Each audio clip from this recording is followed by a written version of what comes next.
A good victory for our guys. You know, starting off with the special teams touchdown obviously gave us a great deal of energy and momentum in this game. And anytime you can steal a possession like that, against a team like Army, that is going to be a battle. I think it gave us a great deal of confidence. And then, offensively, I think this is 14 out of 16 possessions where we've come up with points. So, we're starting to be much more efficient and effective offensively since the Miami game after the bye. And then, defensively, it's a difficult chore when you're going against option teams, and in Army in particular, to hold them to 6 points.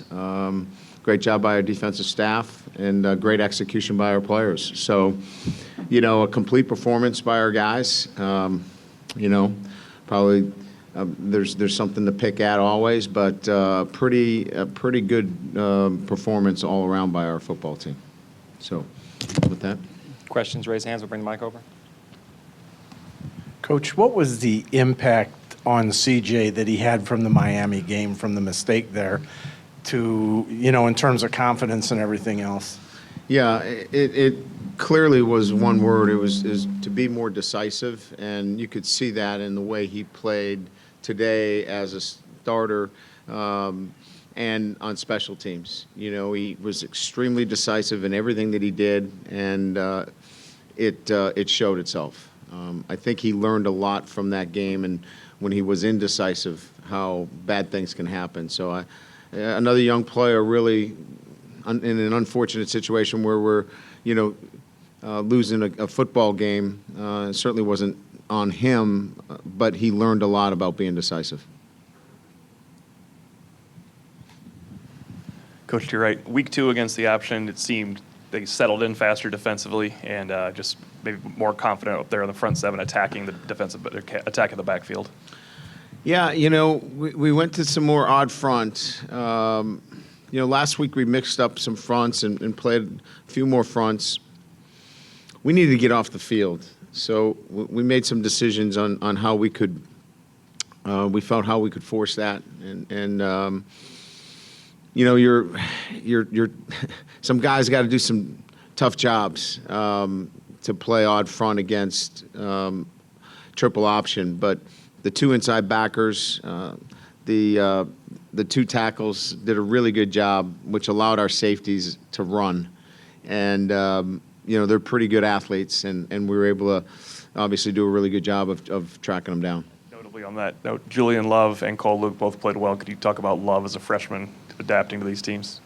Yeah, he's a smart football player. He's got, when you talk about freshmen playing, you worry about the mental more so than the physical. But he has a great sense of the game, whether it be option or, the traditional offenses that we see. So his maturity, the way he handles himself, is well beyond, being an 18, 19-year-old. Could that be a long-term move for Julian Love with your other young corners developing? Although I don't think we saw Pride today, but could that be a long-term move with Julian Love? No, that's not. I don't think that's something, Tim, that we're looking at right now. It's just that the safety position was set up within defending the option that you really wanted guys that could run and hit at that position from 7.5, 8 yards. The game changes a little bit when you get back in a traditional defensive structure. But if you were to ask me right now whether we're making that move, there was no intention there to move him to safety. It was just to structurally to defend this particular offense. I think we were all surprised to see Mark Harrell in the starting lineup. Yeah. Was that injury related to McGovern or just? No, Mark's been really solid for us. And we felt like this was the right time to give him that start. He's been, as one of our only, I think we only got a couple of fifth-year guys. He's just been really solid for us, and we just think he earned that opportunity to start today. Coach, you talked about Julian Love structurally. What was it you guys expected to get from him, moving him back inside off the ball in this game? Well, he was chasing down the B-backs, so the slot backs, he was man-to-man on the slot, and he had to fill if the slot back blocked. He had to play him man-to-man in terms of his coverage responsibility, and then he had to come from the offside and track down the option. So that puts a lot on, an athlete to do so. And we just felt like he had the skill set and the smarts. He really picked things up well. He's got eye discipline. So, he other than one play where he wasn't in really good position, he played very well. Kind of do a little bit of hindsight now that you were able to play the option 2 weeks in a row, very similar sort of philosophically in what they do. Was that advantageous for you this week to kind of, break down the film, make some adjustments, and then go right back to it? Oh, sure. And I think I said in the short term, it's definitely advantageous.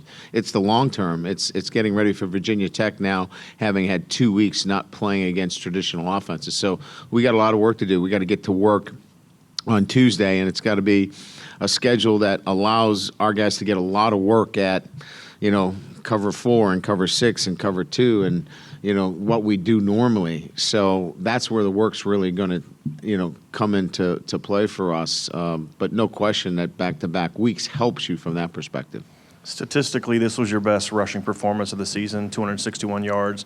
What did you see out there that allowed you guys to have so much success early and then just kind of continue it throughout the game?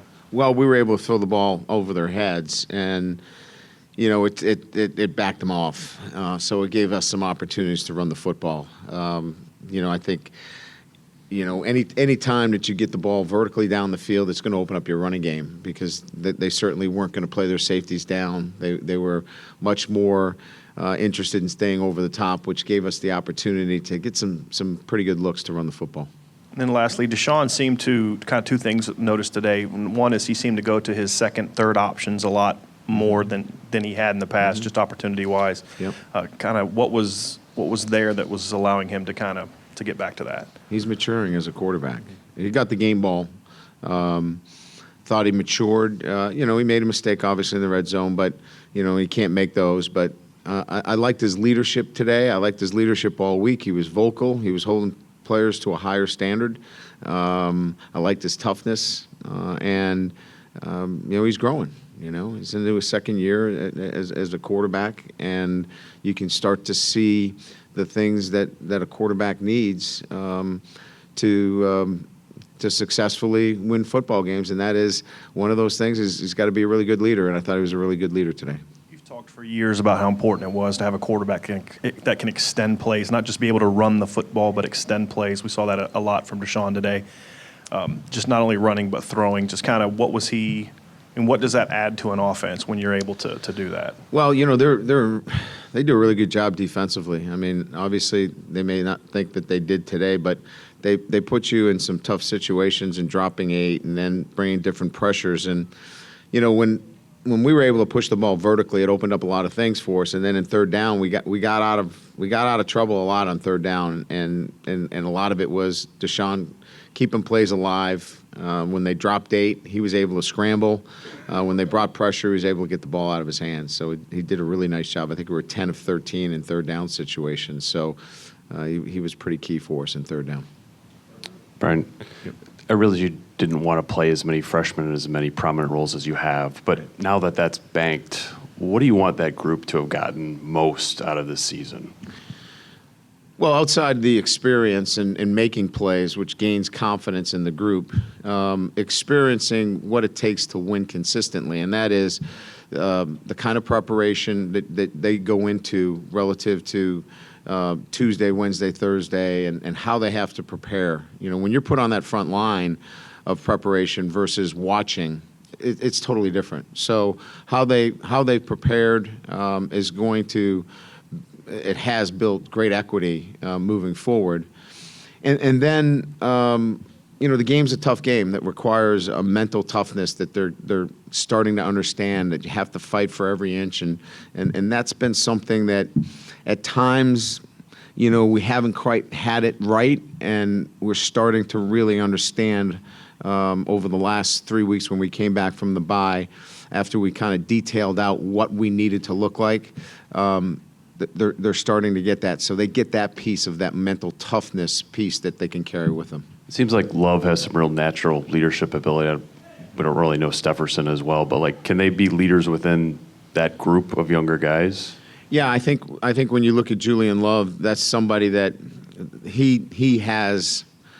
Well, look, when you talk about leadership as a freshman, it's how he handles himself both on and off the field. People will follow him, and they'll follow him because they respect him, and he's not afraid to get on his teammates if they're not doing the right thing.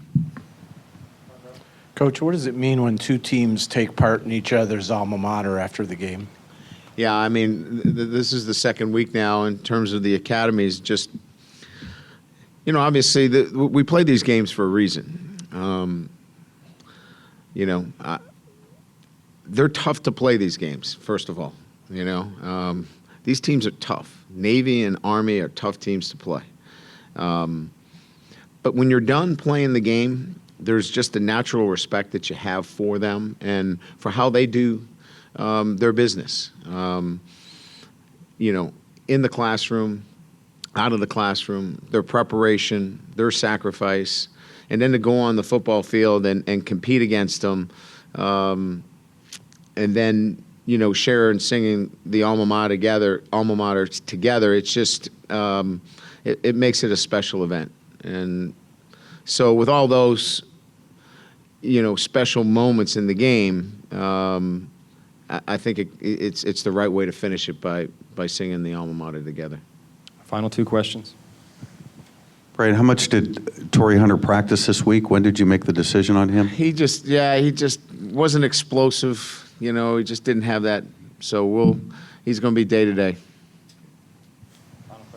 Coach, Durham Smythe blew up the stat sheet today by his standards with 2 receptions for 41 yards. But what's his biggest contribution to the Notre Dame football program week in, week out? Durham is a veteran. He's seen a lot of things, played a lot of football. I'd say his biggest contribution is he doesn't, he's a guy that has to do a lot for us. Whether he's blocking or running vertical routes or, option routes, he's asked to do a lot. And, he's a committed player. He's high character and well respected by his teammates.